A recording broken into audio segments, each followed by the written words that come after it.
All right, new episode, Salty Sports Show. I'm here with Steven. Link might be coming in. We'll see what happens. Um, Hello. so, Hello. My apologies. yeah, let's get started with some. We're going to catch up a little bit with the hockey and the basketball. Starting with hockey, Let's we never go. talked about this. This is old news at this point, but the Jack Eichel trade happened. Yeah. Oh, yeah. Wait, we didn't talk about that yet? No, we have not, surprisingly. Uh, that's kind of Um, nuts, I'm gonna be honest. Feels yeah. like it happened a million years ago. Look, it's happened so long ago that I'm not sure if there's any analysis we can give you about the trade that hasn't been given before. I think that Vegas got. Hefty price, but he's very good. I think Vegas got like some insane value. Didn't like the value that Vegas is getting out of this trade is insane. I love it for them. Uh, kind Well, of I mean, don't. Sabres still came out pretty well. I think they came out well, but like, dude, it's kind of insane to me that the return for Jack Eichel, who I mean was hurt, but was still coming off like his last full year was like a career year. But yeah, he did have a kind of a Yeah. crazy surgery. Was less than Seth Jones off the worst year of his career. Like, Okay, man. We look, don't need it. We don't need to bring that up. yeah, I mean Seth Jones is my D man though. You know, he's my Yo, guy. Seth Jones. Yeah, Seth Jones. Low-key been. Yeah, Seth Jones been proving us wrong this year, so we gotta respect Big At Seth. least But offensively, yeah, yeah, he has been. Um, I mean, all I look for in my defenseman is offense that's personally. So I true. don't really care Offensive about. I don't really Chads. care about. Yeah, I Yeah, don't really care about defense doesn't playing matter. defense or whatever. Just score goals. Yeah, you Score. score. You can score goals. You outpace them. That's all I really care That's about. all that matters. But yeah, Scoring no. goals. But like, Getting back into it was just it was good for. It was. I mean, I just thought it was good for both sides. I thought the Sabres came out of it pretty well. Like I see, mean, Eichel was he won. I mean, everyone knew he was going to get traded. yeah, So I just like think it's that not a like surprise, I and they got like Peyton they're Krebs. doing better. I like Alex Tuck. I Hmm. think Alex Tuck's primary value is he's on like a sweetheart contract. The thing is though is that like so I know there was like a first round pick involved. I don't know if there's another. I'm trying to just remember the exact details. But the way I think of it I'll is look at like it. I'm looking at it right now. Let me give you an update, but keep going. but anyway, so recently, Jack Eichel had his surgery, whatnot, and it seems like he's going to be coming back in 3 weeks. So that's going to be interesting to see. Vegas's entire first line is out, so they aren't looking good in the standings. But if Eichel's coming back relatively soon for January, that's a very big boost for them. They're going to, of course, have Stone and Patches back down the line. But I don't know. I didn't love it for Buffalo. I like the individual pieces, but I'm just thinking like, okay, you got quality back, but there should have been more. I guess that's just the impression I got from it. Yeah, Um, Eichel is insane when he's healthy. Like it's nuts how good he is. But I understand though that his value is for somewhat Buffalo, I mean, I deprecated guess they though. could have gotten more, but there's a point where Yeah. player value is just so good that it's it's like almost impossible to trade him. I got the value right here, by the way, but I mean, I don't know if you agree or disagree with that. We can get that in a second, but yeah, Tuck and Krebs, we already know that. So the draft pick situation is really weird. So it was Vegas first round pick in the 2022 draft. If it wasn't top 10, then Buffalo second round pick in the 2023 draft, which is the year after, but the year after. And then Buffalo would transfer its third round pick to Vegas. And then if in 2023.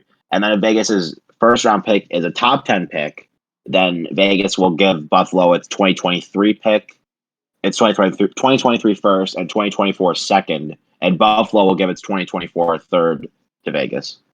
All right. So And it's just a really wonky conditions there, but yeah. yeah, it's basically first and a second. Well, Yeah. Vegas gets a third. It's basically every scenario. And like, that's just the way I view it. I think that Buffalo got quality just and I don't, but to be fair, in their defense, the whole surgery issue probably deprecated his value a fair bit to where teams that could have given It up did. It more did. Yeah. probably just weren't quite as interested to give up more at that point. That's that. Yeah. It's a really rough surgery.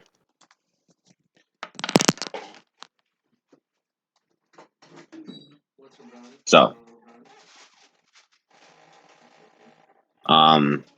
but I mean, yeah, I don't know if there's much to talk about on that front. Salt's mic is cutting out. So I guess I don't know. Oh wait, are you good? Yeah. Sorry about that. All right. Is there much more to talk about with Eichel? Because I mean, I don't No. want to ramble on I too guess we could much. talk about the Blackhawks a bit. Team's done better under Derek King since he's taken over. I think they're 7-4 They're now. doing all right now. I mean, they're still they're still like they're still kind of like whatever. But they're doing better with Derek King, a lot better than they were with Jeremy Colleton. So they're Yeah. it would be like this year. I Because I don't. don't think any of us hated them that much. So we thought we would be the same old, same old. I don't think that Derek King, So they did made the right move cutting out. I don't think this team is going to dig itself out of the hole that it put itself in. But I think it'll at least be Yeah. somewhat respectable by the end of the year, maybe. Mm-hmm. We'll see how Totally agree. respectable. But I think So we had like a league hopefully, or hopefully it start, continues progressing. and we're now. I don't even think we're a bottom five team by points anymore, which is an improvement. Impressive. Yeah. Some guys still disappointing, namely Dominic Kupelik and Jonathan Tays, but uh, I do like what I've seen out of Kane and DeBrincat. Especially DeBrincat, he's been great. We talked about Seth Jones a little bit before. Marc-Andre Fleury has been playing better. That's a big positive. But I guess we Mm-hmm. could just talk about the NBA a bit. All Um, right. Cool. I mean, like what should we just get into like some how the Bulls are doing first? I guess yeah, since sure. Let's talk about the Bulls we're real we're kind quick. of riding the train here. All right. Yeah, I mean, they're doing super well actually, like a lot better, like exceeding expectations for sure. Because I mean, I'm just gonna give a recap of the season, I guess, since I don't feel like we've talked about it in any really big, strong capacity thus far. yeah, sure. And they're doing really strong. Their offense has been really good. I mean, everyone expected their offense to be really good, but it's been like super duper good. Like their shooting is really good. I think they're the best free throw percentage team in the league. Up there in true shooting percentage, up there in 3-point percentage. Mid range game is a little bit weak, and that's mostly because Alonzo's been having a career worst year inside. But they have DeRozan, who's really helping to boost that. Yeah, And you really can't complain with how they're doing thus far. So yeah. I am. Speaking of I'm not upset. DeRozan, I think he's exceeded everyone's expectations. Oh my god, for no question. Even my expectations. I mean, I'll even. I mean, I was saying to that deal, like I understand that deal. I understand why people are down on it, but I understand why the Bulls felt like they had to do it. And he's just told, like, shown everyone that, like, yeah, this is why they signed me tonight for 90 million. He's absolutely delivered, and I mean, like, it's crazy. I mean, it's great seeing him. He's really stepped up, getting the scoring. Mhm. He's played His amazingly impact, well. yeah, Like, his impact in mid range, his impact in mid range is so strong, and he's so good on ISOs, and he opens up so many opportunities for all their other scorers who admittedly have underperformed slash met slash expectations offensively with points and shooting. Like Vucevic has been a little disappointing, but yeah, as long as he's riding one of the best years of his career without question. I know we're about like 23 games into the season now, I think, for the Bulls. But at about 14, and I think some of these numbers have dropped, but they're right around there. He was setting career highs in field goal percentage, true shooting percentage, free throw percentage, and yeah, 2-point percentage, I believe. I think the last one was. So have all that when you're 33 years old after playing for 10 years, proven all-star on this supposed to be on the decline. That's just super awesome to see, and it's really helped out the Bulls. yeah. And I mean, there's obviously a lot. I've liked what I've seen out of a lot of our role players getting a lot of energy. Oh Um, yeah, that's yeah. I think one of the best examples of that was our Brooklyn game at home. It was the one where we pulled away in the fourth quarter, and we saw guys like Ao and Caruso absolutely take over, even when like Brooklyn had Harden or Durant in. Like it was kind of crazy. Um, Exactly. I definitely bit clutch on the stretch in Brooklyn, who's been doing really well offensively this year, had a really rough shooting night, and a lot of that. I mean, you can pick the holes here and there, but you can do that with any basketball team. But you gotta keep that. You gotta just keep the level head and realize that this team defensively, not even with their sleeper guys, overall has not only been good, it has exceeded so many expectations. I don't know if you know this, but the Bulls right now, and this is not factoring in this game, this could drop after this game, have the sixth lowest or sixth best defensive rating in basketball right now. I remember it being around 7th or 8th, but that's kind of cool. It's 6, or at least Their yeah. opponent turnover percentage is the sixth highest. Their opponent true shooting percentage is like right around the middle of the pack. And I think their opponent rebound percentage, I think that's like where they've been struggling because they've Oh had a yeah, severe lack of power forwards, they've had a severe lack of height, but they have not. They've been they have been active, and their opponent effective field goal percentage I've is seen some also above average. improvement in it. I don't think it's still great, but I remember early on in the year we were giving a lot of second chances up, but that's improved. Yeah, yeah, Um, exactly. That was kind of a struggle in the Brooklyn game, but yeah, no, they're doing really well on the boards. They're just playing like a really good basketball team, and you can like pick holes in it. You can say no, they're bound for some regression, but really they've asked what we've asked them thus far. I think they've done just better than we could have imagined. I mean, even if this team's not a championship caliber team, it's great to really see them to realistically, by play the way, well. realistically, it's not. Yeah, but the fact they're playing this well. Keep perspective in mind. Keep where we were last year, what we expected going into this year compared to what's happening. You're not going to ask for like the best year in NBA history with this team because that's just asking for way too much. You just have to Yeah, keep. I say this all the time. You just look at where you were last year, or look at a reference point and evaluate how different are they from where I expect them to be at this point. And like the Bulls are just they're really strong in I that don't even regard. think like the biggest optimist like we had him on before. Like Ross was expecting something as good as this. Like it's kind of Yeah, insane. I doubt it. And he's been active all over the place. He's been really excited too. So Yeah, it's infectious. We're all really really pumped to see them improve. See improvements they're going to make. Obviously, they're without Patrick Williams for the majority of the season, but so I they're think let's just say I think probably gonna be I traded mean for some Green guys has later on. been kind of solid. I think. He has no. He's a really he's really good offensive. He's really aggressive offensively.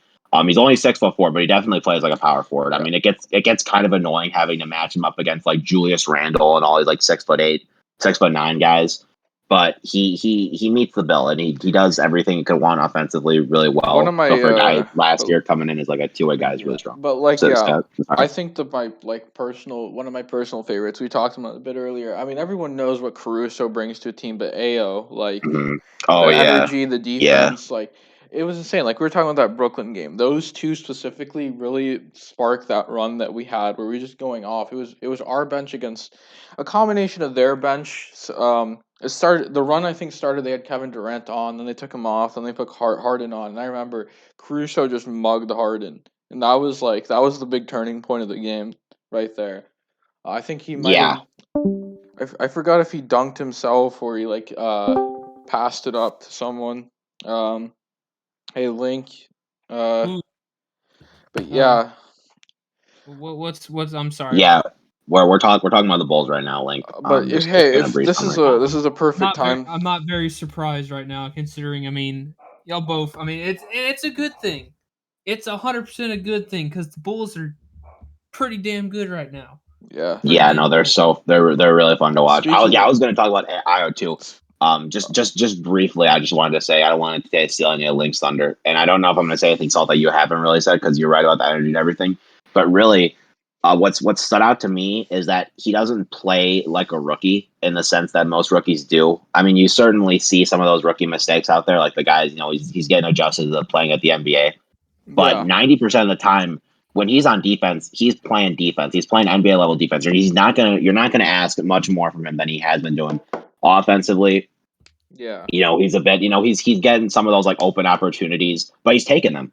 I mean, he's taken like 2 threes a game or 1.7 threes a game thus far, yeah, which is I mean pretty strong for a rookie who's playing behind Zach LaVine, Lonzo Ball, Alex Caruso, Javante Green. I mean, Javante's more of like a forward kind of at this point, yeah. But but he's like, playing behind all these and Kobe White on the depth chart. He's playing behind four guys on the depth chart, really, well, he was and playing ahead of he's Kobe still White taking those earlier, opportunities. but He yeah, was, but I mean, I don't know. You can exclude Kobe, but he's still playing behind three guys. I mean, yeah, especially guys like Levine and Lonzo. I mean, it's pretty tricky to get those opportunities, but he's definitely taking them. He's aggressive. He wants to be good, but just having that like sense of like NBA experience coming out of him, and I think that's what attracted him to the Bulls at the beginning, at the very start of it when he was at Illinois.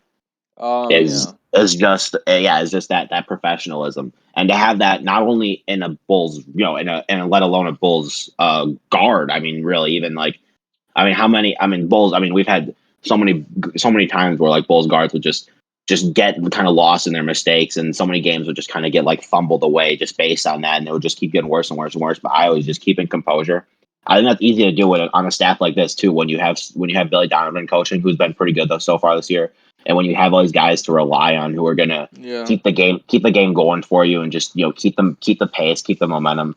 I think he's just meeting that expectation, and that's really really awesome to look for in Yeah. a guy you drafted in the second round, especially.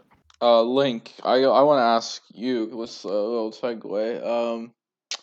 So so the Grizzlies kind of just did a thing, right? Oh yeah, Yeah, and what an offer! And this is this was shocking to me. I honestly I didn't actually get to watch this game live. I did have uh watch the big highlight reel after, and what a highlight reel it was.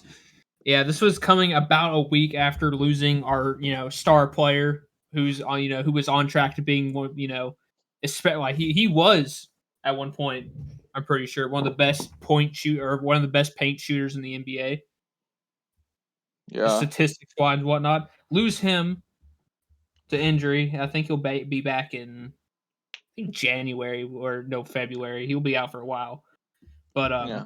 But it's not the worst, but certainly it's not not the what you worst, want. especially with the little winning streak we're on right now. Definitely giving the team some hope. We've won the past 4 games, including just absolutely just gut punching the Thunder by 70 points, which was very nice. Jackson Jr. very good shooting wise. He went 9 for 11 on 3-point shooting. holy shit! I Yeah, didn't even see that. he had a or I mean, he went 6 for 7 on 3-point shooting. He went 9 for Yeah, 11 still good. field goals overall. Very Yeah. good game. It was a very fun game to watch, or not. It must have been a fun game to watch, but nice to get rid of to get revenge on the Thunder. I mean, sure, it comes almost a decade after they beat us in that one playoff appearance, but other than that, very nice to see that. Yeah. Um yeah, but yeah, the Grizzlies they've been rolling. I mean, some other storylines I guess to talk about in the NBA. I mean, for one, I mean, we're talking about the Thunder. They're the kryptonite for a struggling team, the Lakers, who I mean, they always set themselves for high expectations, but they're in the 8th seed. Speaking of like, I mean, we can kind of. I'm just gonna kind of zoom through some teams that I find interesting. The Nuggets are 11-11 right now, which I mean isn't indicative of who they are. They're missing Jokic, but man, Jokic is so good. He could go back to back on MVPs. He's a top 2 player in the world right now, honestly. Um, But I think the big thing out of the West right now is that the Warriors and Suns are on top. The Suns went on an 18-game winning streak. The Warriors were the one that snapped it. But both teams have been far and away, um, the 2 best, I would say, at this point. Um, Yeah, so it's pretty cool to see. Stephen Curry, he's been amazing. Jesus Suns, Christ, he's been very good. yeah, the Like Suns, they've been good. But yeah, you're talking about Curry. You could go ahead with them.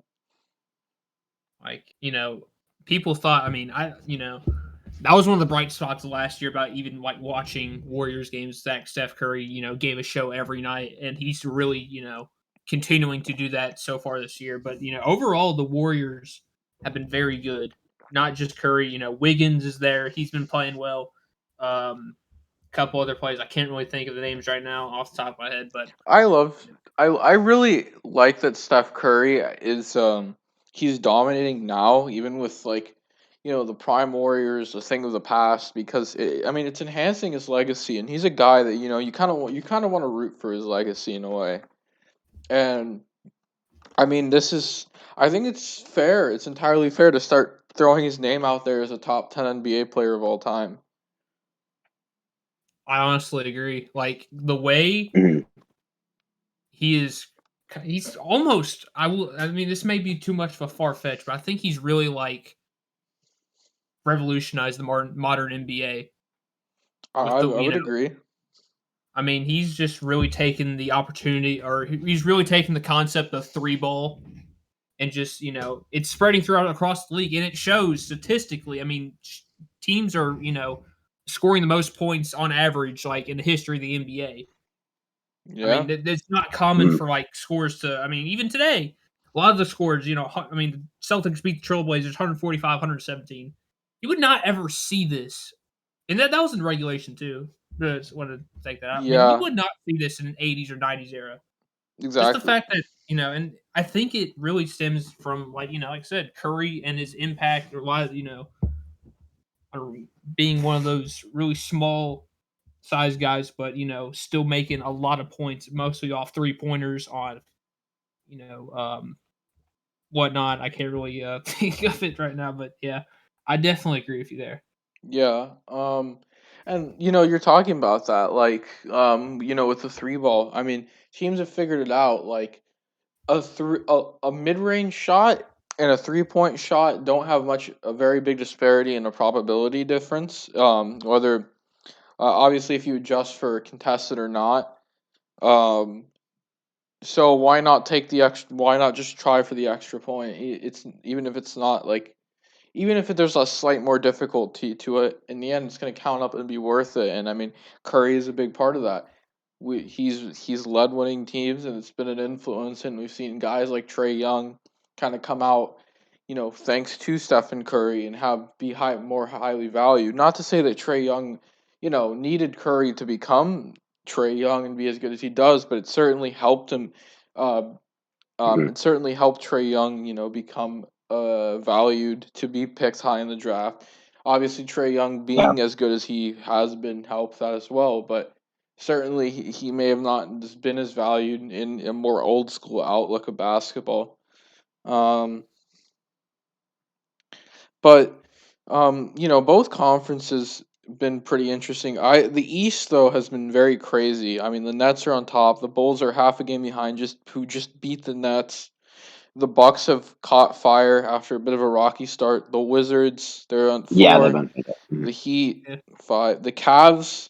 Cavs were a team I was like kind of thinking they would take a big jump because I really loved Evan Mobley as a prospect, and they have taken a jump. Um, Celtics at They 7. have a weird big man kind of workmanship there. But I mean, Yeah, they're winning, so they'll win with it. It's just a weird morph of all of them yeah, because they're and paying like a lot of guys starter contracts. Darius Garland has taken a big step forward too in the absence Oh of yeah, Colin Sexton. Sexton. Yeah, Celtics, they're 13-11. Hornets as well. The Sixers are Hornets the are sad. Like honestly, to me, they're one of the best teams in this league in LaMelo putting got up hurt, I points. think, But right? I don't think what? the Hornets are. I'm gonna have to I mean, I kind of I don't know. I kind of disagree with you. Like I I don't know. I guess I get why you're saying that. It's just Lamelo is just elevating that team. Like I don't know if I don't know if he got hurt. I can't attest to that. I didn't hear about anything about that just yet. But he's really elevating that team. Like he has defied all expectations against him for the last 2 years, like unbelievably, and like he continues to do it. Like he kept them in that Bucks game. Like the Hornets from last year in that Bucks game lose by 40. Easily lose by 40. They turn off that game in the second quarter. The players leave the court in the second quarter. Yeah, Yeah, I'm not. I don't disagree with you there. But Lonzo is. I mean, after all, he's leading. I think he's leading the. LaMelo. Yeah, Lamelo. I was like, yo, Lonzo's my dog on the bull. Whatever. Two very good players, similar Yeah, last names. Anyway, but overall, I mean, the Hornets are the best shoot. Like they lead the league in points on average. Lonzo or God, Lamelo. I'm sorry. yeah, I'm sorry. but Yeah, no, you're good. You're good. I appreciate the Lonzo respect. yeah. I forgot what I was going to say about the Hornets. I mean, what I will say about the Hornets, They have some weird depth. I'll agree with you on that though. They have some odd I depth. think LaMelo got hurt. Like, I don't think he's out too long. Didn't he get hurt? I think. I'm Um, not sure. I can't. If they did, that's a huge blow though. yeah, Because he's the butter. He's the soul of that team, yeah. It's dude. We were one pick away from LaMelo Ball, man. bro. That Well, makes me so he pissed, didn't get man. I mean, hurt. But I like Patrick Williams, but oh god, bro, if we had LaMelo on this team right now, it would be so finished. If we won the lottery and got first overall, I would have wanted LaMelo. Like, No, same. yeah. LaMelo is not hurt. He's just under. I think he's COVID protocol. Oh, okay. But the East is interesting because there's going to be a good squad that's gonna miss. I mean, like the Sixers are the 9 seed, the Hawks are the 10 seed, the Knicks are the 11 seed, and all three of them were very good last season. Hawks made an ECF final run. Sixers were I believe, the top seed last year. The Knicks, they were a solid team. Had a playoff stinker, but they were good in the regular season last year. And there are teams like the Hornets, the Celtics, the Cavs, even the Wizards and the Heat. Well, I think the Heat will be fine, but three of these teams are going to miss, and kind of speaks to the improvement of the quality of the East that used to be like really lagged behind the West, but has really taken a jump forward, which is pretty cool to see. But I'm interested, in I'm just interested to see what happens there, as I think the East race is going to be like extremely interesting down the stretch. But I guess any last comments about the NBA?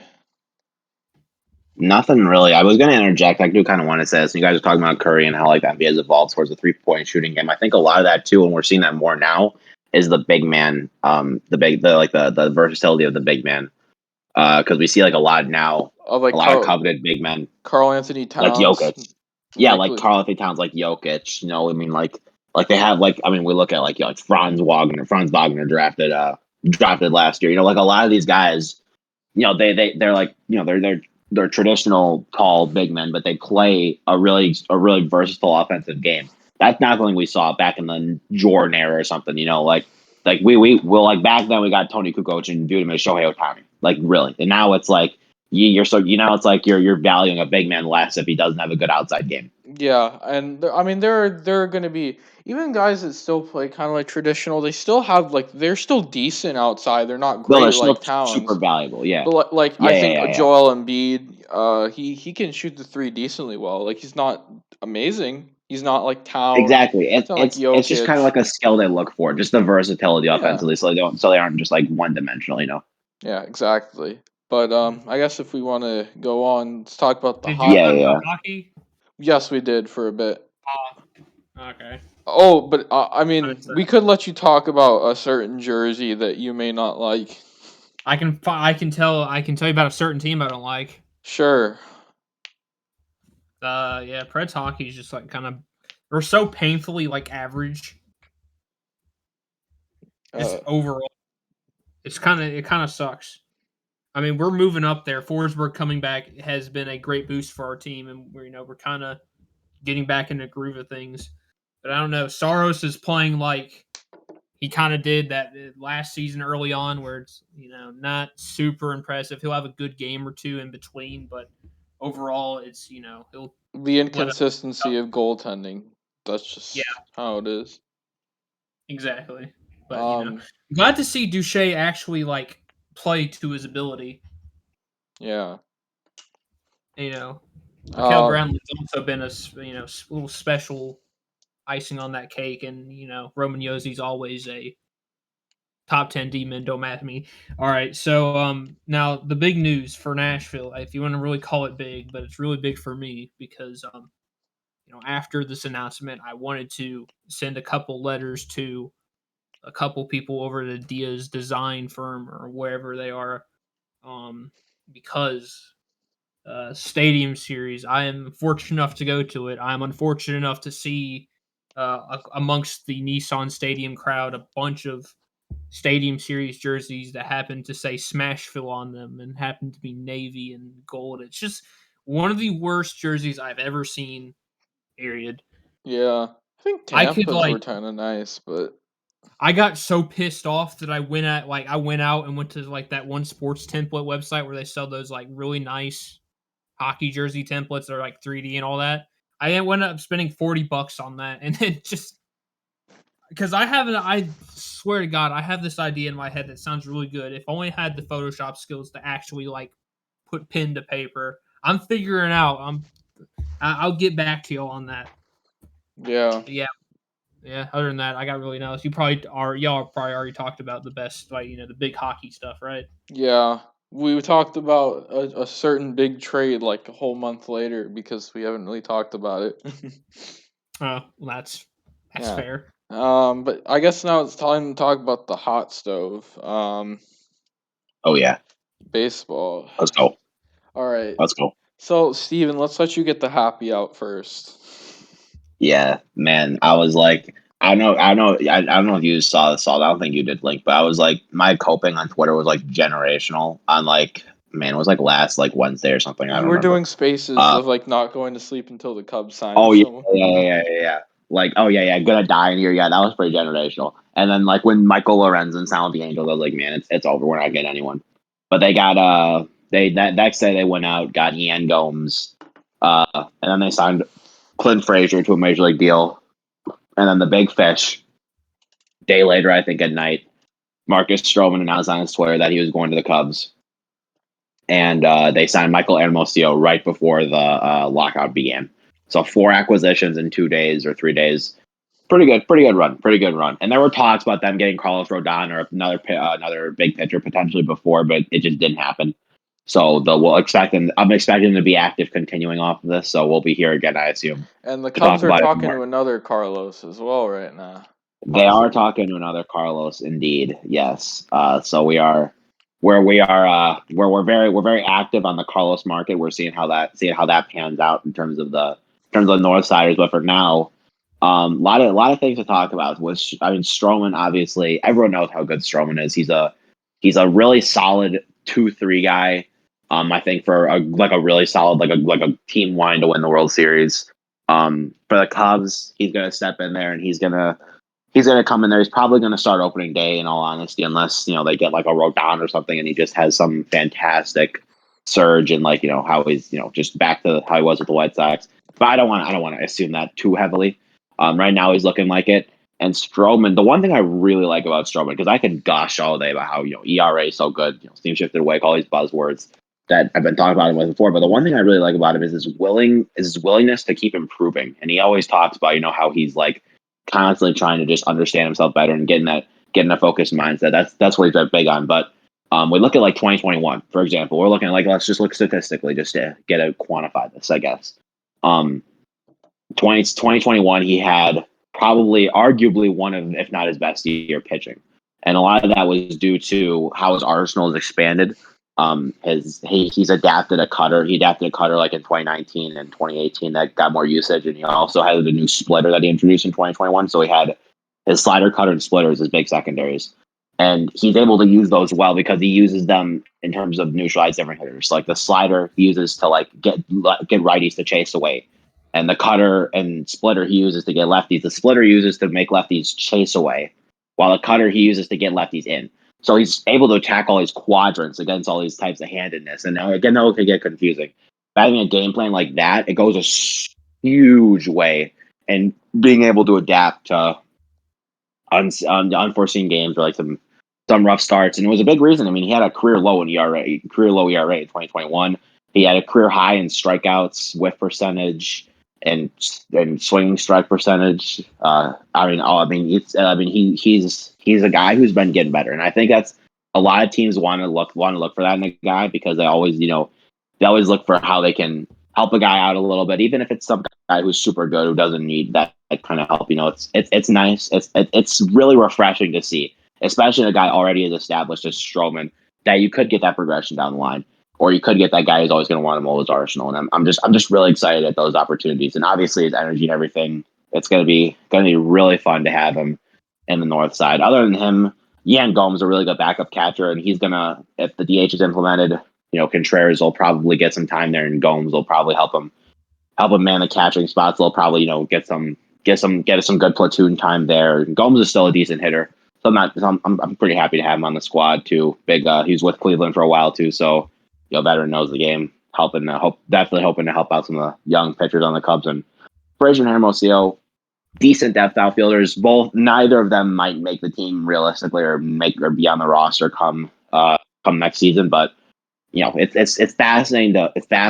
It's nice to set some high goals, inside in your mind for till then. So it's been a very exciting offseason, and I'm really excited to see what they do next. And hopefully, we're here February or late January or whenever the lockout ends, and we're talking about Cubs being into some big Carloses on the market potentially, or whomever may be available.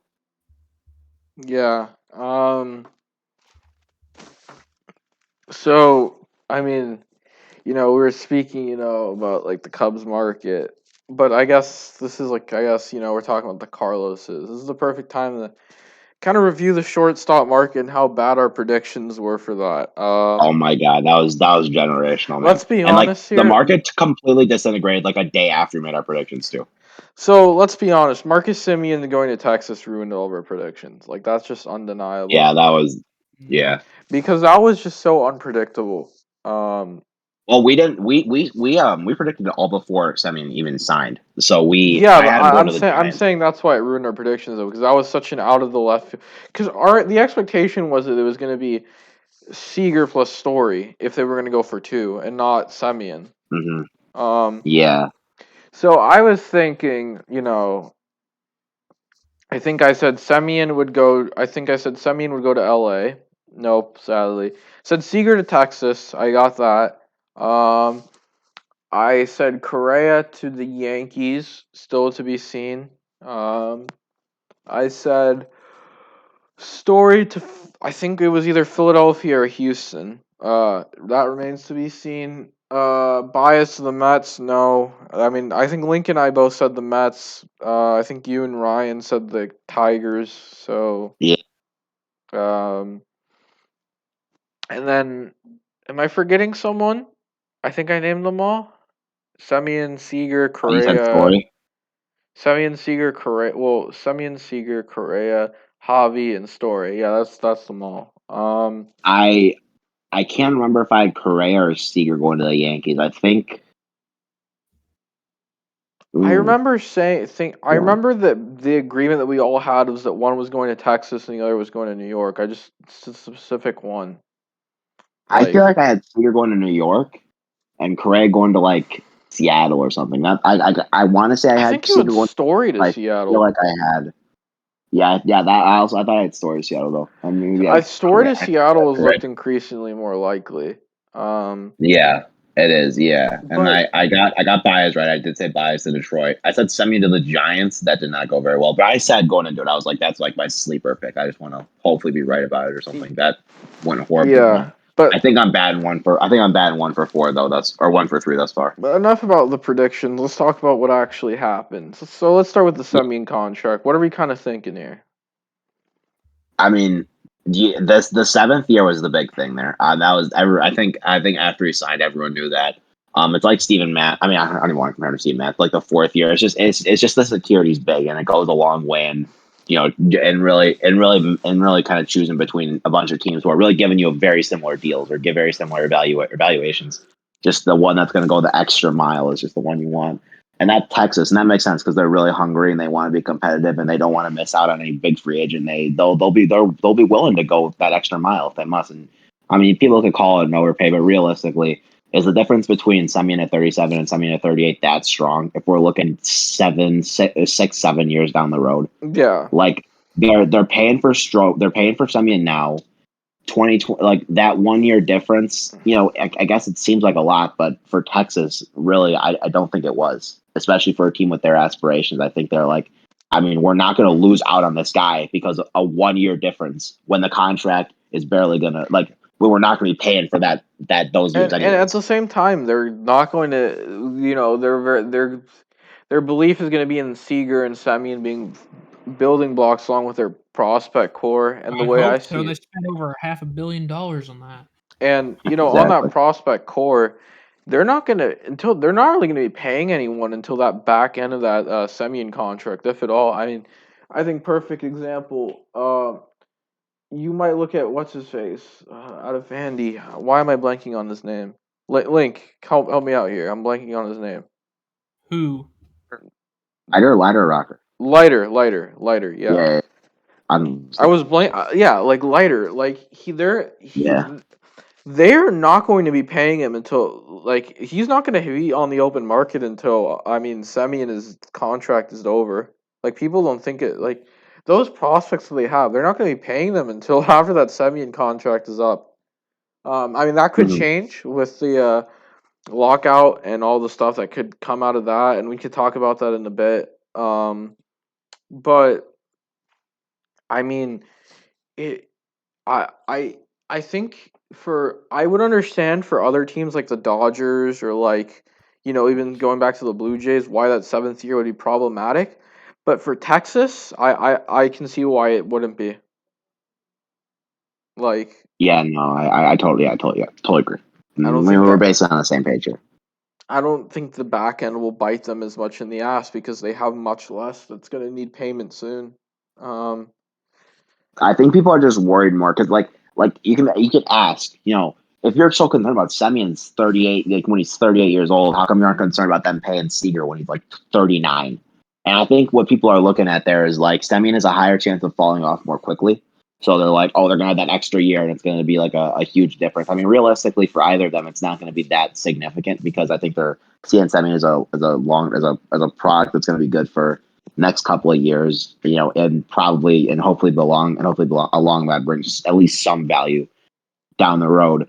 Um, but I mean, you're paying, like we said, you're paying long term guys. You're paying for the back end of that deal. And I was just kind of just trying to make a comparison there because it might feel weird to like nitpick Semi in the seventh year, but not be like, oh well, they're going to be paying Correa when he's in his late 30s or paying Seager when he's in his late 30s, and no one's complaining about that.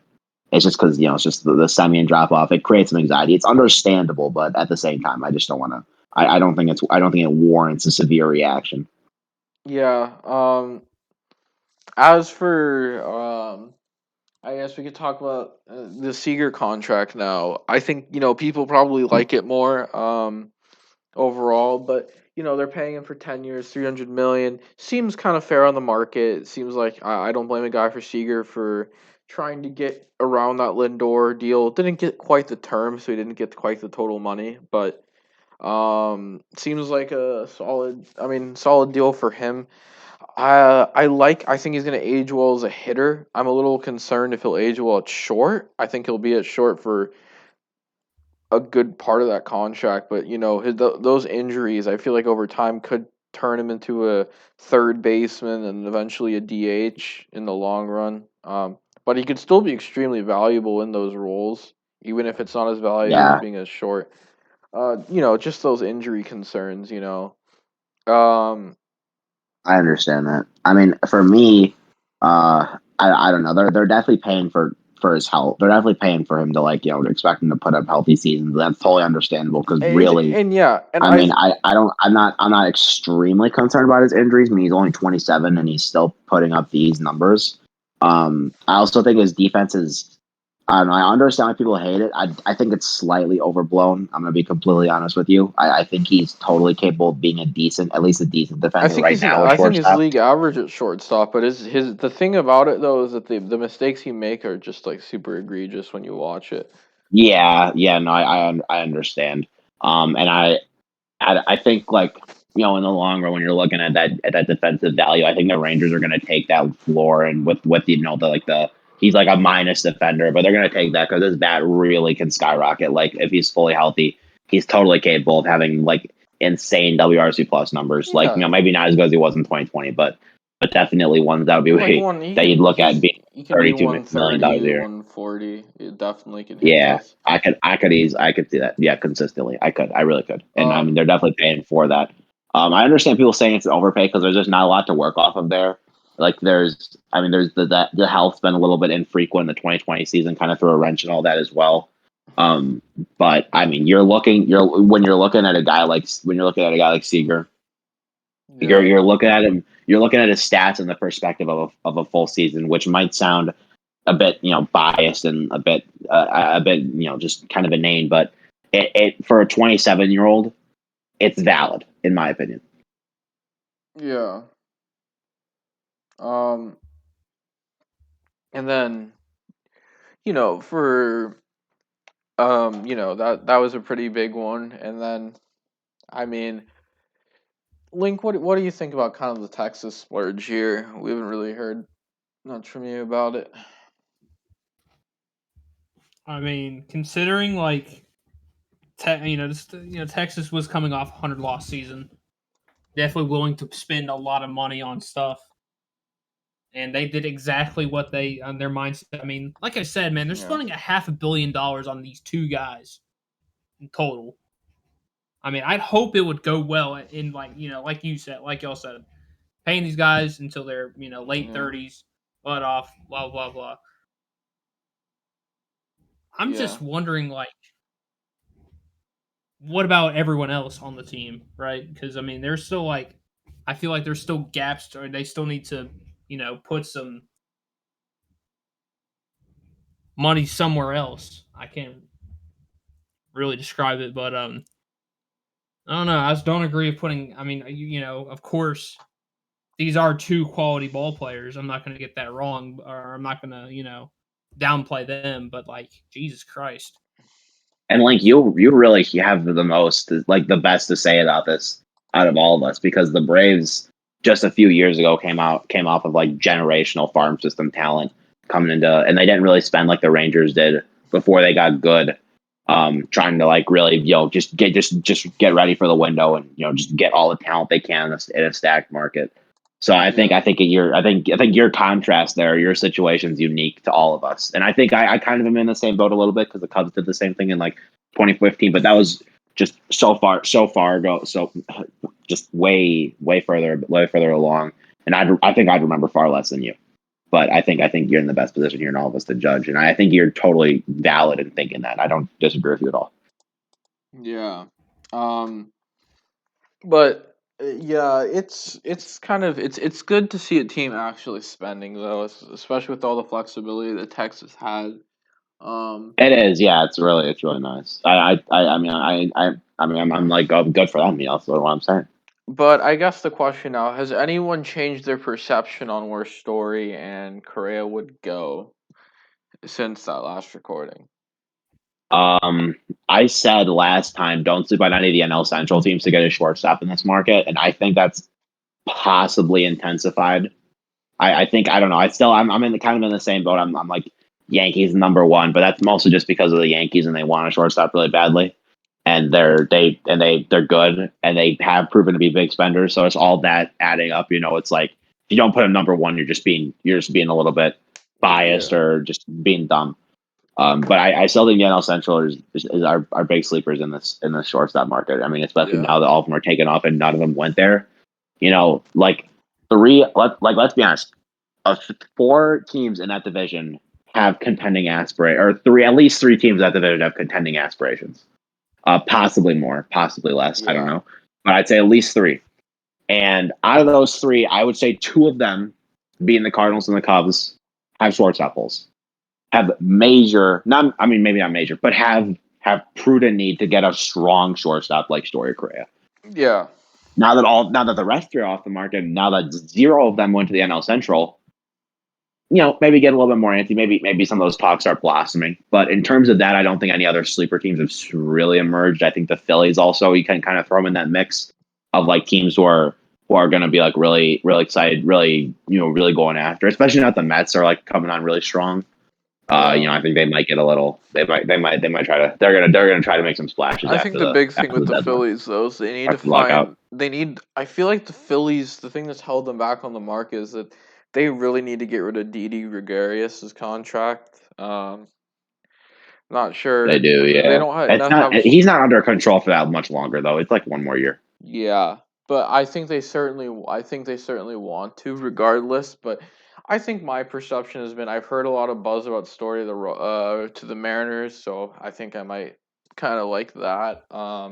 Yeah, likewise. On the other hand, I think with Correa's market, I'm still gonna stick with him being a Yankee, but I think there's four major players in his market at the moment. I think you have the Yankees. I think you have the Cubs. I think they've emerged as a bit of a player there. I think the I agree. Angels are a major player still. Um, Mhm. and then I think the Dodgers, because you just can't rule out if the Dodgers want him. I think they're getting him. It's just a matter of how far they're going to take the interest. Um, Exactly. And I think that's a question for a lot of these teams too. um, yeah. As for you, Link, kind of who are you thinking? How has your perception changed on who's going to go for who? Who do you think is going to scoop up Correa and Story?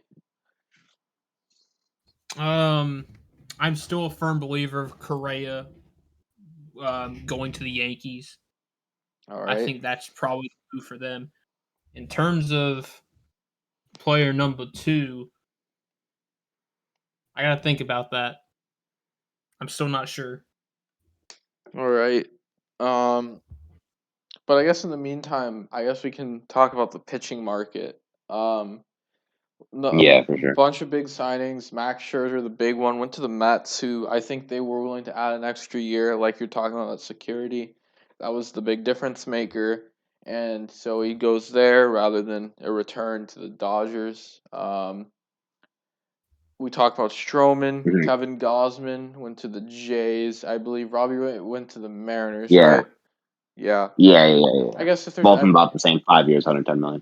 if there's anything in particular anyone wants to discuss about that market, Yeah, I mean, I kind of want to get into a little bit into John Gray, who also went to the Rangers. yeah, John Gray was a guy I was kind of intrigued by as I was diving into guys the Cubs could get this offseason on the pitching market. Mostly because with him, I know everyone's talked about this before. His fastball profile is really unique because he's got good fastball features. It's a high active spin pitch, which means which means it rides a lot of heat, gets a lot of backspin on it. But he gets a lot of good horizontal movement. If he kind of throws it like Eovaldi throws his fastball, if you want a reference point, I think there's a lot of similarity to be shown from there, and even the movement profile is similar. But the one big difference maker is the vertical movement. And you can look at it. There's extensive research, I mean, done by some of the great baseball physicists. But like Coors does a lot to kind of kill fastball movement to counter this. They've responded by throwing a lot of low fastballs and expand and just really going after I don't want to say like they go after sinker ballers heavily, but they throw a lot of their heaters like their sinkers, and that's how they kind of just try to do well in Coors, and it's worked. They have really good ground ball percentages there, but John Gray is a guy whose fastball is better playing up. And I think leaving Coors, you're giving him the opportunity to give that let that fastball play a little bit more. I think a team's going to adjust his fastball grip too, because I think that the Rockies obviously did that to him when they started realizing this. They started, kind of showing him ways they could kind of mix it up. And I've seen some people say that he should lean on the sinker more because his fastball is that movement profile, but I totally disagree. I think it's really just a lot of the conditions that he's working in.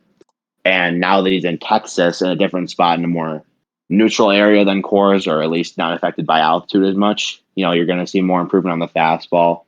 I mean, if you look at, even I looked at this before, and I know the stat isn't like super common, but if you look at movement due to spin by ballparks, by venues, by away teams who played at each venue to remove like team bias, yeah, Coors had the worst movement due to spin on fastballs, vertical movement due to spin on fastballs of any park by a mile. It wasn't even close. The second place was like a 0.3 inches different from them. And a lot of that, so you look at a guy whose fastball profile is good. You look at a guy who's going to have better conditions to work in. This is a good high upside guy. I mean, 4 years, a lot for he's 30 years old, but yeah, I mean, or he's like 29 or 30. So 4 years, can't be a lot, but there's a lot to mold there. There's a lot to be, a lot to raise an eyebrow to and be and get some interest into look into how the Rangers are going to do that. And for me, I'm excited to see how they kind of fix him up and see if he can take the next step that he should have definitely taken by now, because he's got some good stuff. yeah. Sorry if that was very statistical lingo heavy, but I don't know. I just wanted to mention that. Oh, good. That's fine.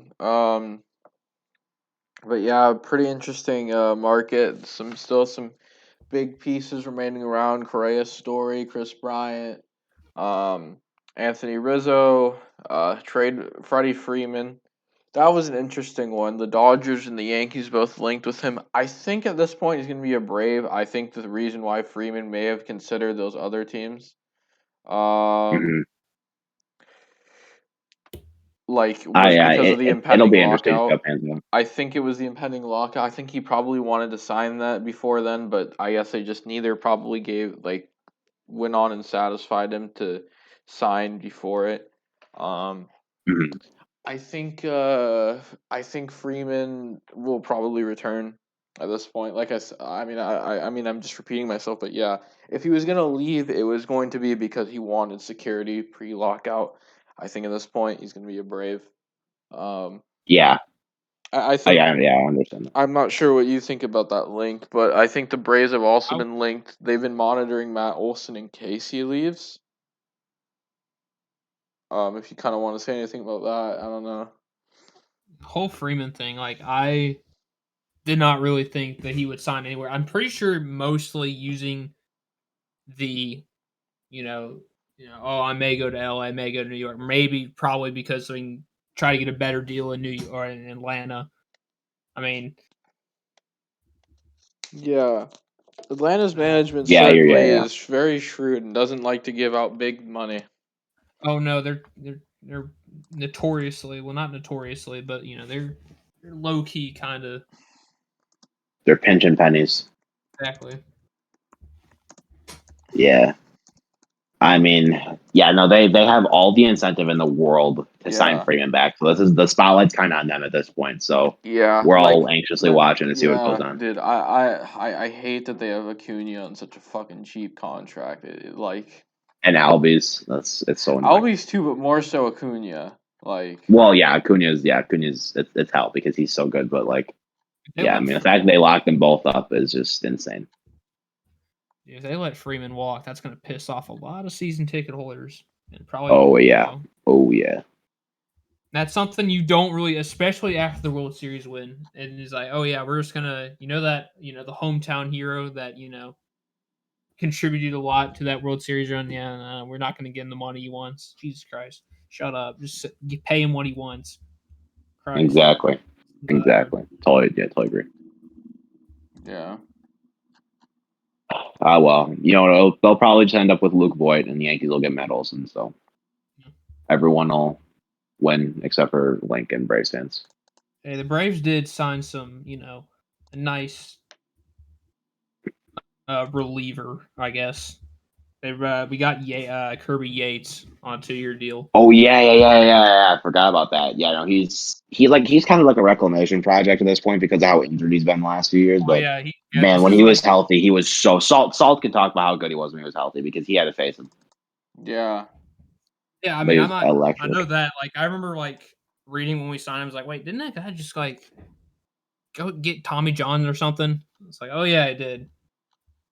Yeah, he's Obviously, been trying to hope that he gets back to that really. What year was it? Was it 2019 or 2018? Just 2019. I think it was win off. 2019. All right, yeah. It might have been 2018. No, I think 2018 they had Brad Hand. yeah.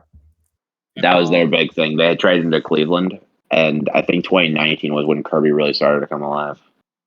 yeah. But I guess any last things about baseball or Nah, I think I'm good. all And I right. think this is The probably the lockouts moment just then kind where of I'm going to be. the Oh, sorry, lockouts Link, you just go, you kind of go. about a lot of free agency stuff. It is, yeah. We've got a lot. We had a lot of good stuff to talk about. So hopefully it gets better after the fact and the trade market heats up too. But I'm glad with the progress thus far. I'm happy with it. Yeah, for sure. It's gonna be interesting. They have a lot of big things. Bryant, Correa, Story, Juan Exactly. Soto's extension, possibly. Oh yeah. That too. But A yeah, lot of stuff on the docket. let's get into that football though. I think this is probably the moment that I'm gonna be letting you guys go. Um, Oh, just it's a late recording. I mentioned this to the guys earlier on. Sorry I can't be here for these, but you guys will take it over. But Yeah. I don't know. We already Thanks talked thanks about this week. Thank you the guys. Bears last week, which kind of Yeah, helps we it. did. Yeah, some good timing there. But yeah, so All you right. guys will kill it. Thank you for this week. It was a lot of fun breaking it down, and yeah, hopefully I'll see you All guys right. Yeah. next week, next Sunday's matches. I'll be ranting about Kyler Murray. All right, later. All right, Link. Hate to start football off with this, but Titans versus Patriots. I'm sorry. Purposely did this. You son of a gun! You purposely made me, start off with Titans Patriots. And what I could describe as a slow car crash in the best way possible because sometimes in the game it looked like we were still hanging in there, especially at halftime. It was still a very competitive game, and then you know if you had Nick Folk as your fantasy starting kicker, good for you. You must have gotten a nice 12-point game out of it. I think even more than that because he went 5 for 5 on field goals. That was just really a huge problem with Tennessee. Just like that New England managed to continue to get down in Yeah. field goal range on almost every one of their drives. I mean, I'm pretty sure they were almost perfect. And also, what didn't help was once again, it's like the Texans game. It's the turnovers once again. It wasn't as bad as the Houston game, but it's still pretty bad. 3 fumbles, 1 interception by Tannehill, which was not pretty, as most of his interceptions aren't. Yeah. Wasn't really just. I expected this. And now we're looking forward to a much needed bye week. Much needed. It's nice to relax for one Sunday. But good on Matt. Good for you, Mac Jones. You continue to impress a lot of people. Had another really good day against Tennessee. And again, the secondary is not that good, but still very good performance by him. Um, Other than that, yeah, All right. Titans lost. About Um. it. All right. Guess It wasn't as long because I really had nothing to say about it. yeah. All right. The next big game, the Vikings against the Niners. I mean, pretty competitive at first, tied at halftime, but the Niners pulled away in the second half, and Vikings couldn't finish it off and have a happy ending to Kirk Vember. Garoppolo played well. Debo Samuel was playing more as a running back. He was as a wide receiver, had a nice rushing touchdown. Brandon Ayuk finally getting the receptions that you want to see out of him. Overall, it seems like things are coming together nicely for the Niners when everyone started to doubt them. Things pulling together in the second half, and they're hot. They've caught fire. Maybe the spark needed was just to play the team that they always beat up on, regardless of how good or bad they are, which is the Rams. Yeah. The 49ers just they had a somewhat slow start to the beginning of the year, but yeah, like you said, they've caught fire. They've won their last their last 3 games. This is Yeah, very nice to see from I had I forgot what I said in predictions. I had them still in the playoff hunt, which I mean they kind of are, but I mean they're not leading the division still. They're still I don't think they're in the playoff like okay, they're yeah. sixth. I'm right. Yeah. Um, but I think with that was a pretty important one. Big tiebreaker at stake. Vikings go under 500. Niners over it, and it puts the Niners in the 6th seed. Puts the Vikings in the hunt, chasing, but still with the possibility of getting it. But kind of you go talk about more important games. Packers and the Rams. Packers chasing the ones. Both are chasing the 1 seed. Both are chasing the Cardinals. But this was a big win for Green Bay. Rams kind of underperformed. Defense. I mean, it looks like Raheem Mostert has not done the job that you want out of defensive coordinator replacing Brandon Staley. Matthew Stafford once again not coming up in the clutch. And in the end, the Packers took one that, I mean, the Rams made it uncomfortable, but you kind of felt confident that Green Bay would pull out in the end. Wasn't able to really watch too much of this one, but um, another disappointing loss for the Rams to cap off a month of November where they had 0 wins. As in a matter of fact, the Detroit Lions had a better record over the month. Oh yeah, this especially like considering the Rams were like one of the hottest teams of um September and somewhat Yeah, in October. They're free. Who's their first? Oh, that first loss was to their first loss of the year or like of the streak. the first loss of like their year because Oh, I that remember was to like they started off. Arizona. Okay, yeah, that's right. They started off pretty hot and now they just like I don't know they caught a They cold. still Matt won games Stafford. after the Arizona one. It was the Titans one that really that was when it really the wheels came off. Losing to Tennessee, losing to the Niners, losing to Green Bay. Um Matt I, Stafford. I mean, he's kind of he had such a good start and he's also kind of just slowed down yeah. too. But I look at this now and Arizona really they should put they're playing the Rams soon and Arizona should really be looking at this opportunity to really put their headlock over the division and the Rams, who we presumed, they'll be the 4 seed, not excuse me, the 5 seed, the top wild card spot. Well, the Niners are only a game behind them now, and they have another game to play. So that'll be interesting. Um, but I guess moving on, Sunday night football, Browns versus Ravens. That was a shit show, to That say was the least. awful. We Defenses dominated, turnovers flew in the second quarter. I don't Off, think it was more of like honestly defensive effort. I just think just like I well, think yeah, Lamar Lamar Jackson played well. Jackson, awful second quarter. Baker Oh Mayfield, yeah, awful again. It, yeah. He's just like Jesus Christ. at this point, you're gonna have to like question, like, is Baker Mayfield gonna be back next year? And I think the sad thing about Baker, he's not a bust, but he was just such a tease for the Cleveland fans that man, you kind of have to He was feel like bad he for him. was the glimmer. I will say like he was kind of the glimmer of hope because I mean he didn't look like every other draft bust out of like that's been drafted by Cleveland since the dawn of time. So like I Yeah, understand that, and he did have a very good 2020, but now he's just like I guess that was just I don't know what, but yeah, honestly just makes me pissed off. He didn't really use Odo Beckham like a lot more than he did. Like I don't know about that. Like that, I feel like that was still like kind of a come on man, utilize him. yeah. But what other game? I know there was a slaughtering this week, but that may have caused the retirement of one NFL player who is who's have a very let's say divisive background. The Bengals actually just destroyed Pittsburgh once again.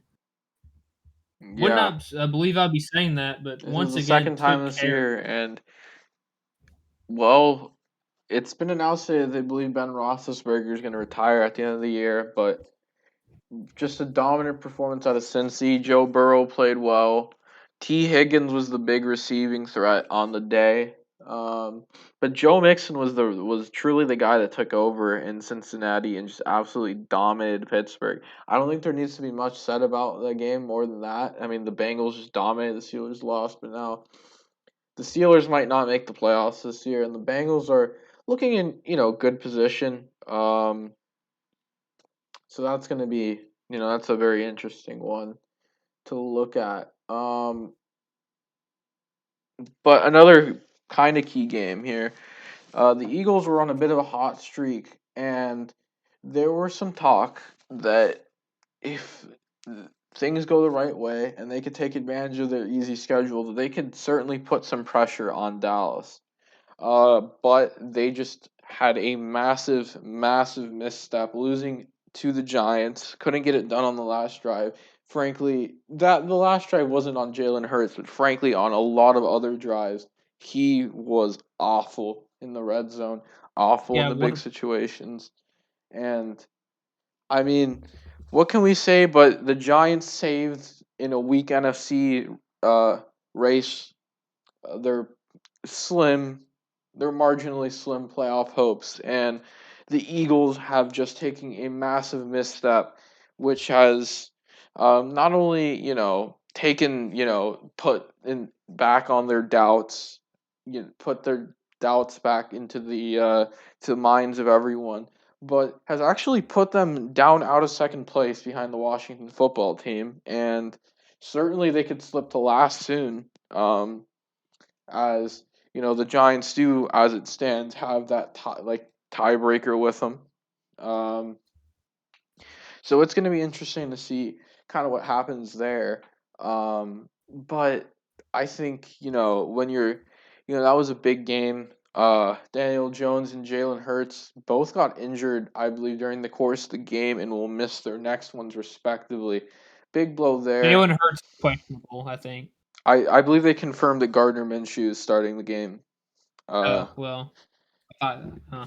Yeah. Well, So big losses for both teams, as much as controversial as their level of play is. No matter how high or low you are on Daniel Jones or Jalen Hurts, definitely it's a loss. We'll see how Mike Glennon and Gardner Minshew will play. But yeah, very massive misstep for the Eagles, who, with a loss like that you just don't want to be taking to a bitter rival like the Giants, they have, at least for now, gotten off the playoff track, but they certainly have their chance to get on. Their next game is against the New York Jets, who, I mean, I'll just talk about this one quickly. Um, they beat the Texans in Houston in a tank bowl, but there's not much to be said. But we were talking about the NFC East, and that's where the last two games we'll talk about were, both on prime time, Monday Night Football. Russell Wilson still hasn't won a game since he's come back. They played the football team. Very defensive game. I wasn't able to watch much until the end, but Seattle was able to try to come back, didn't get the 2-point conversion, and because of a penalty, lost their onside kick and possibly a chance to kick a winning field goal. Washington with a third straight win to um, get themselves in a wild card spot despite being under 500. Um, but and even with that victory, though, Dallas on Thursday Night Football, they played New Orleans. Washington would stand to benefit regardless of the result. Obviously, if New Orleans would have won, more pressure on Dallas and more of a hopeful outlook for them to possibly steal a division title. New Orleans loses. Washington stays in the wild card spot and ahead of New Orleans. Uh, the Cowboys would win the game. Very impressive performance from Micah Parsons.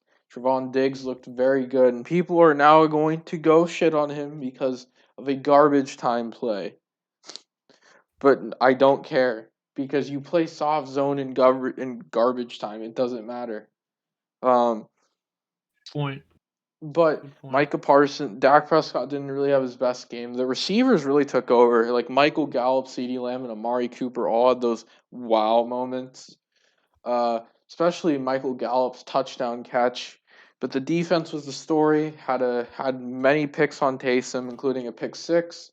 Trevon Diggs got an interception. Jaron Kearse had a really good one that was off a very amazing Micah Parsons playing coverage.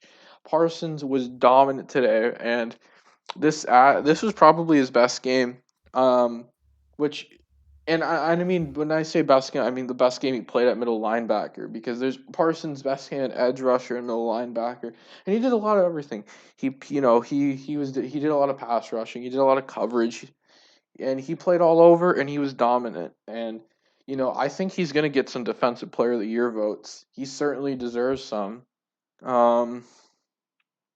And I mean, I guess looking, at the NFC East race, I mean, Dallas has an opportunity to really seize their chance, which will be very dependent on the results upcoming. Just to note, if Washington loses two straight, which would mean Vegas losing to the Raiders and then losing to the Cowboys, and Dallas wins 2 straight, which means beating Washington and then beating New York. They're mathematically clinched at being ahead of them, and then I believe if the Eagles lose the next 2 straight and Dallas wins the next 3 straight, they will mathematically clinch being ahead of them. A lot of other division races, those clinching scenarios are gonna start coming up soon. Kind of unfortunate Dallas is November, stopping that from already being in discussion. Uh, I get the Chiefs, what happened with the Chiefs game, but certainly hurts seeing those Broncos and Raiders results. But I mean, we're gonna start talking soon about. I mean, how far ahead of the Titans on the Colts? Considering Titans had dropped their last two, and Indy did lose to Tampa in a pretty, typical Tom Brady game-winning drive way. Indianapolis is 6-6. Titans are sitting at 8-4. So yeah, I mean the Titans who have the definitive tiebreaker that will never be up to for dispute. Depending on what Yeah. happens the next couple weeks, we could start talking about them with the clinching scenario. Green Bay, they're over the North. That's probably one to watch out for soon. Minnesota has the tiebreaker as it stands, but that can change. They're 5-6. Green Bay is 9-3. So Tampa may. There's still a lot of division. They still have to play. I think a lot more. I think they just have 4 divisional games left. We may see them because considering how stifled everyone else is in the NFC South, New Orleans has taken a just drop off. They're one of the currently the coldest team in the NFL. they've been hurt. Carolina, they're just Carolina and New Orleans have both been extremely injured to of a point of no hope, and Atlanta's performance against good teams, even some bad teams, have really made them. Even you can still question with Atlanta. There's no doubt that Tampa is going to take it. But I think at this point, I think right now Green Bay and Dallas are the ones you truly start talking about those scenarios. Every other division. I mean, the AFC is all very close. Buffalo, New England. They have AFC West is completely just the AFC West, the AFC North as well, also very congested. So we're yeah. gonna see. And as we're about to do our predictions, I think I'm going to talk about the highest stakes games left. So let's start with our predictions. Obviously, we didn't predict Dallas and New Orleans, though. Yeah, you're not seeing me bet against Dallas in that game. I don't know who Link may have picked. No, I picked Dallas. All right. So Colts at Texans. Are we going to doubt the Colts here? I will not doubt Indianapolis. They played good ball against Tampa. Yeah. Not gonna doubt. Vikings at Lions. We going to doubt the Vikings? I will not pick All the right. Lions for this one. All right. Giants No. against the Dolphins. I think we're both going Miami here, right? Yeah, considering has Daniel Jones been ruled out for the game, right? Yes, he has been. Yeah, that's not a very good sign right there. Even though most Giants fans want to see Daniel Jones hurt, which is that's a good sign for long term stability in your quarterback position. Yeah, give me the Miami Dolphins. They're surprisingly considering how somewhat competitive the AFC is. They're still they're still on the outside looking in, but it's not like a big jump from especially for that 7 seed. Yeah. I mean, it's a big jump from where they started, but from where they are now and from their schedule upcoming, it's not super outlandish. Yeah. All right. As for the Buccaneers at the Falcons, I don't think we're doubting Tampa Bay here. No, I don't see Tampa, especially Tom Brady against the Atlanta Falcons. You cannot say the Falcons will win that one in All any right. circumstance. Eagles at Jets. It's Minshew Mania time. Does that change your perception on the game or not? Do you think the Eagles will take it or do you think the Jets will take it? I honestly have this as one of my underdog picks. I think New York can squeeze out a win here and, you know, piss off the Eagles fan base even more as it Oh already is yeah, right now. losing to the Jets would be damning to the Eagles season. That's when the discussion becomes: is this team who has we thought a couple weeks ago perceived easy schedule possibly wrote in. If they lose to the Jets, it's entirely fair to just completely doubt their chances.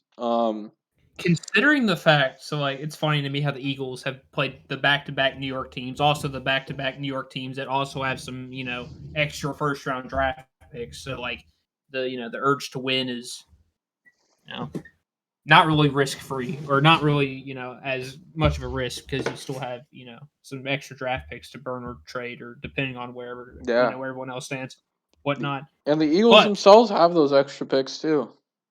yeah, they have three, and they're currently bidding at all of them in the mid-teens. So And I believe that the Eagles, Jets, and Giants all have like multiple top 10 picks as it stands they right do. now, which is kind of crazy. Yeah, I think the Eagles will win. I think that Minshew is solid. In the way that Hurts is that, you know, I'm not, sure about either as starting quarterbacks, but they are both extremely capable of putting in good performances. However, I could definitely see the Minshew not being nearly the runner Hurts is. Um, could definitely hurt them and possibly give this to the Jets. But I'm still taking the Eagles here. Um, Cardinals at respect. Bears. I think we're all taking Arizona here. Yeah, I don't disagree with that. All right, this is one of the, if not the most important game of the week. Chargers at Bengals.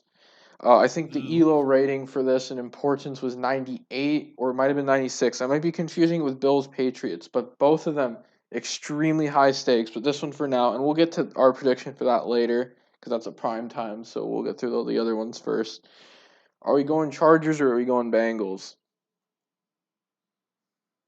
now the Bengals. I mean, they played very well against these past 2 weeks. That Cleveland game and that so well. They both have I'm their gonna give inconsistencies. Yeah, the Chargers. The thing about the Chargers, man, that just sucks about them. They just lose a lot of really close games or just win a lot of really close games. They're like most of their games, except for, the Broncos games past Sunday, they didn't really play, that well, or the Ravens game. yeah. A lot of the games were really close. See, this is hard for And me because I think with Joe Mixon being very hot and the Chargers having their problems stopping the run, it feels like a recipe for disaster for them. But like, I don't know what it is, but the Chargers and Justin Herbert on the road are money. yeah, And for that reason, and it might sound stupid, but just because I like them as a team a bit more on paper, even though the Bengals have been playing better, but just because of that paper matchup, which it's not going to matter once the game's in play, but for some reason I'm just so tempted to give in to that. And I know it's stupid. Joe Mixon is probably going to have an insane game. He's going to probably tear the Chargers apart. He's probably going to win the Bengals the game. We don't even need to think about what Joe Burrow or Jamar Chase is going to do. What T. Higgins. No. Joe Mixon is probably going to shred them, but I'm just going to pick the Chargers. I don't know what it is, but deep down there's a part of me that thinks that Justin Herbert is just going to put them on his back and go into Cincinnati and win them the game. I honestly agree. Yeah. This feels like a Chargers victory right here. Very triumphant. And this is for this, like I said, the stakes, like you said, stakes are very high. Both teams are still in a playoff position. However, this will switch up the seeds. Like crazy. So Yeah. yeah, And we and could this look will back also at give the Chargers a winning here will give them an advantage in helping them try to conquer or win the AFC West. But the Bengals also have to win this in order to keep pace with the Ravens right now for the North. So And we can look back at this game, and we can look at this game as a decider of who possibly made the postseason out of these two teams. But yeah, I think that look. I think this is super ill-advised to do coming off the weeks that they did, going off the strategic matchup and thinking Joe Mixon is going to give Cincy the win. I think that I think the Bengals will win, but for my official prediction, my gut is just telling me to pick the Chargers. I don't know what it is, but that's just how I feel about it. Next game, Jaguars at the Rams. Are we gonna doubt the Rams here? No, even Oh, though it is, considering the streak they've been on, you could probably doubt them somewhat. yeah, Somewhat. but it's also the Jags. So It also is the Jags, which you know what? hear me out. Nah, nah. I could see the Jaguars just like covering the spread for some reason on this game. Yeah, that's true. I mean, I don't know. yeah. That's not what Next game. we're not picking the spread here. We're picking the money line. Well, we're not betting, but we hypothetically here we're betting the money line. Okay. Uh, Yeah. Game. Football team and Raiders. What are we thinking between the two? Game is in Las Mm, Vegas. game is in Las Vegas. However, I'm not going to let that really influence my decision here. Honestly, considering like the football team, not the super best, and I'm like not it's nothing super bad, but it's not really the best passing defense in the league.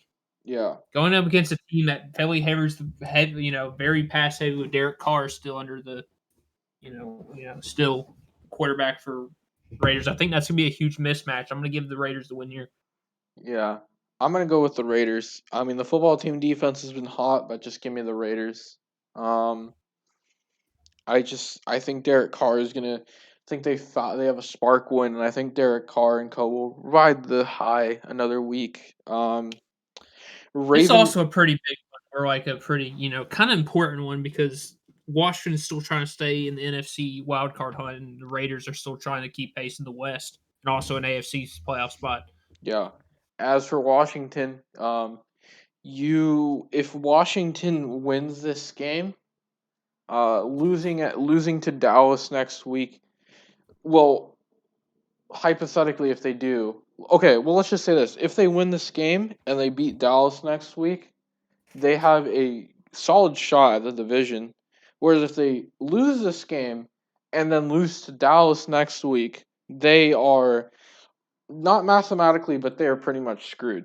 So, Yeah, y'all are fine. You're the Cowboys will be oh fine. no, I agree. I'm just talking about like the hypothetical terms. I mean, Yeah, that's just how the cookie crumbles.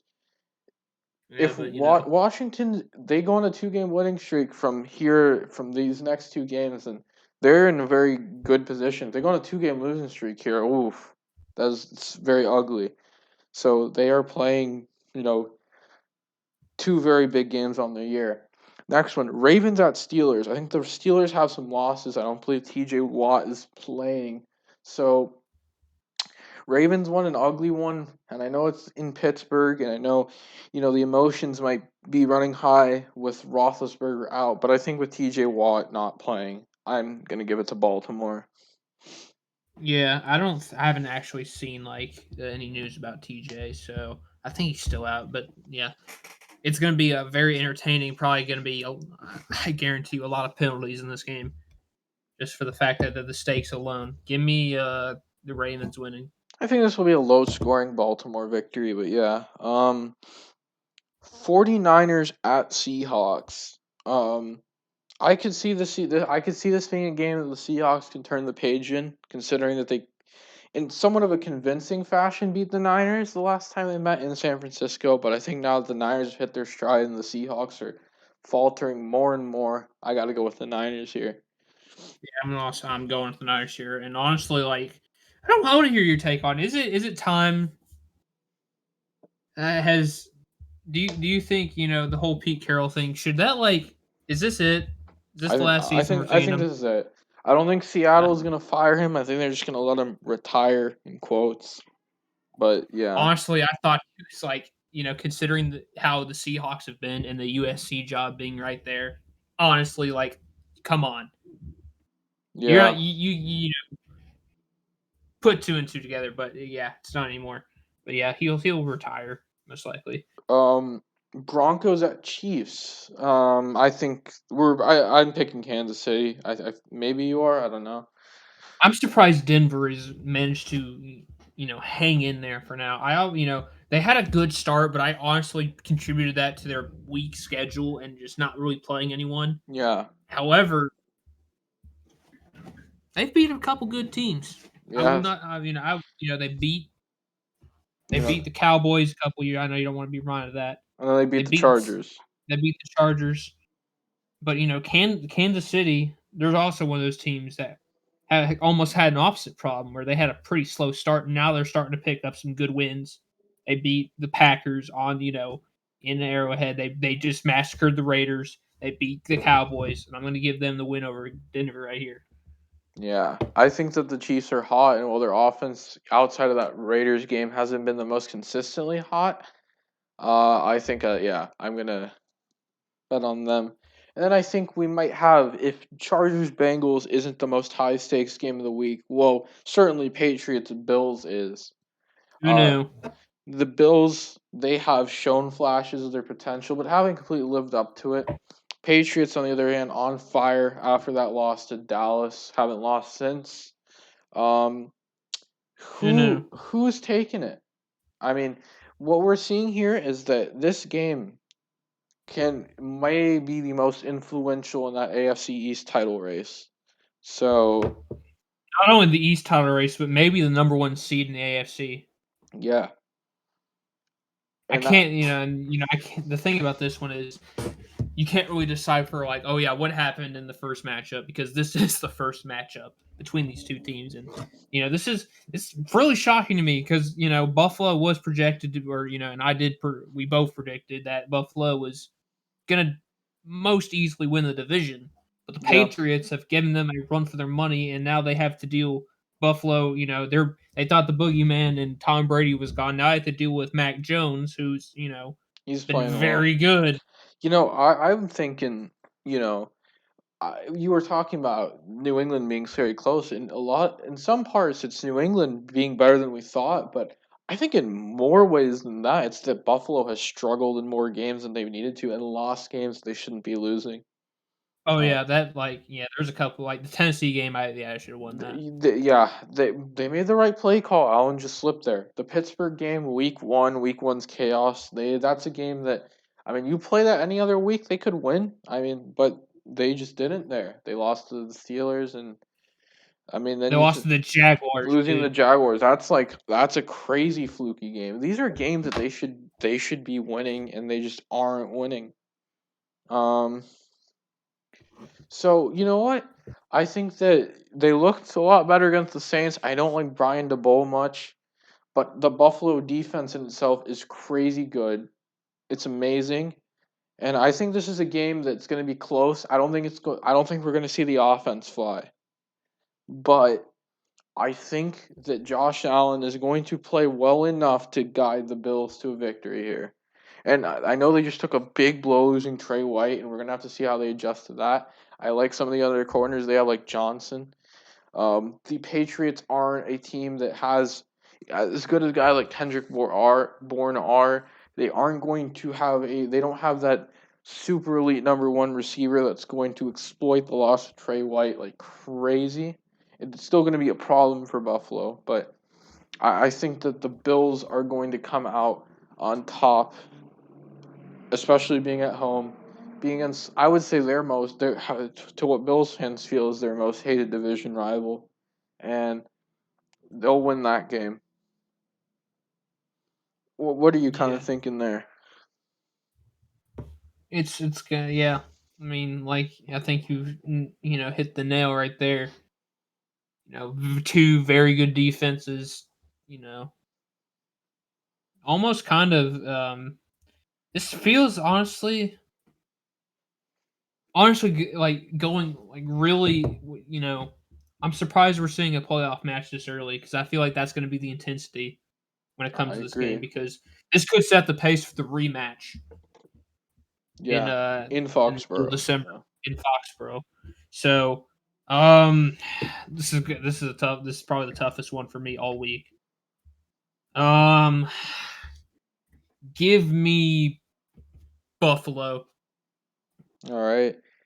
Kind of surprised that in the end, we were both on the same page on probably the two toughest games to call on the week, but that will be a those will be interesting. I mean, you're talking about playoff intensity games. We've been blessed with a lot of playoff level matchups this year. I mean, just using the Cowboys as an example, their games against Tampa Bay and New England, and then even the Chargers, you could say, um, some just high level competition going at it, and keeping it close and needing those last minutes to win it. Go ahead field goal and against for that won it for Tampa and for Dallas against the Chargers and an overtime game against New England, and then some other games like with the Titans, their game against the Bills.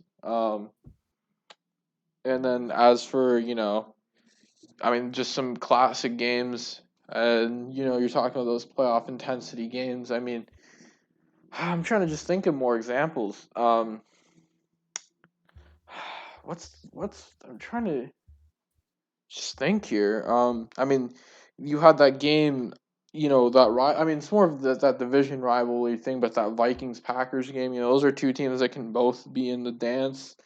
On more of the ugly side, that Ravens Browns game, or um, I feel like the Steelers Bengals game had the intensity for the wrong reasons.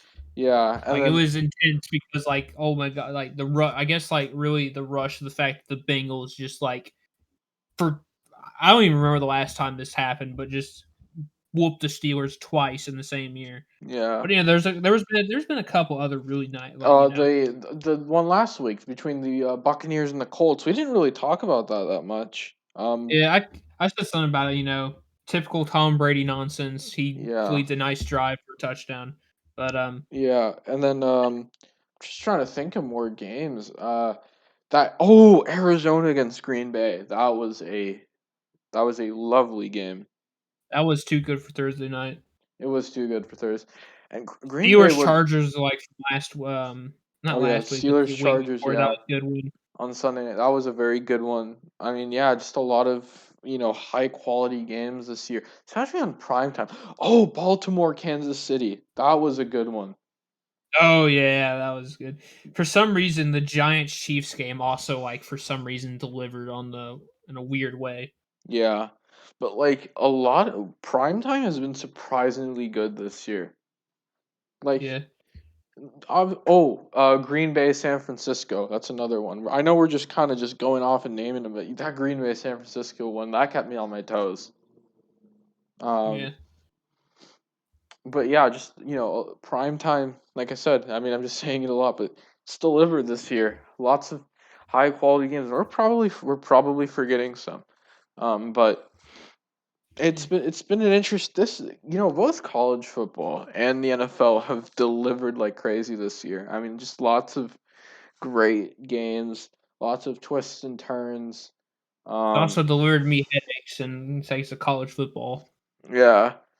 Um, Speaking of which, you should check Link's college football show out. It's good, definitely Yeah. worth that listen. Yeah, But we just covered conference championship weekend and the coaching carousel. It's a good listen. Talk yeah, about it a lot. It's one of the longest episodes, and next week's episode should be longer because it's bowl. We're getting in the bowl season. The yep, conference championship wrapped up. You got it? Well, I haven't heard. We haven't heard you talk about college football. Well, yeah, and you do actually follow it, but you don't. It's not as religious as you follow the NFL. But you have some comments about it, right? yeah. I mean, this was just I mean, the championship games just happened, and oh my god, I've never been as disappointed as a team as I have been in Georgia. Um, Like, why are they insisting on Stetson Bennett?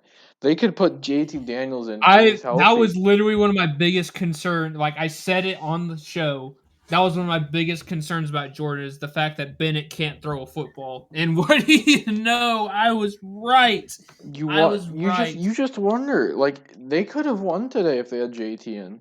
It's not Yeah. a guarantee. Alabama's offense gave Georgia's defense a hell of a beating, but I mean, with at least getting the points that Georgia did, you would think that maybe Daniels could have been the difference, and with those possessions that wouldn't have been turned over and maybe turned into points, those could have been the difference between and that time of possession, a Georgia win and an Alabama loss, and now Alabama's in the playoff. They won the SEC. Who knew? Yeah. And Who saw that coming? I don't know. This was a little more dramatic than what people were going to make it out to be, but yeah, nonetheless, but we have hey, the playoff basically set up because now it's going to be Georgia, and it's not in particular order. I mean, it's going to be Georgia, Cincinnati, Michigan, Alabama in that order, unless no Notre Dame. no Let's Dame go. or unless something happens and the playoff committee finds Cincinnati like, oh, you only beat Houston by 15. Well, Notre Dame beat Louisiana Tech or not Louisiana Tech, Virginia Tech by 3. That's a little bit more impressive. All right, Notre Dame, you're in the playoff. I don't think they're gonna pull that bullshit just because Cincinnati beat Notre Dame directly, fairly comfortably, also. But Nah, I'm kidding, but that you never know if this you never know if this playoff committee. I mean, bias is everywhere, dude. yeah, And but how about them Pitt Panthers? Oh yeah. and then Michigan. I mean, Michigan just Harbaugh dominant won Iowa. hardware for the first time in his career. Well, okay, he's won a couple bowl games, but hardware that has the name Big Ten Championship on it. Good Yeah, for him. yeah. I'm kind of glad he smashed the narratives because always thought he was a big coach. He was a good coach. I thought he's the best Michigan's ever gonna get. I don't think they can do much better. I don't think that he was the problem. And look at that. No, I don't. I never thought he was a huge problem. Of obviously the memes are there. You can't win the big one. You can't beat Ohio State. Can't beat Michigan State. Can't beat Penn State. But he He didn't beat. He didn't beat Michigan State, but he did actually. I mean, he's You beaten know, them before, but yeah, that doesn't matter. He's in the playoff now. He beat Ohio State, which was ultimately the important thing. Um, yeah. but All enough. right. I guess enough rambling about college football. I mean, this is a pretty fun one to record. Um, it was great. Steven's offline. He went to bed probably, but it was good. It was good being here with you, Link. I'm probably gonna go to bed soon too as well. So yeah, signing off. See ya.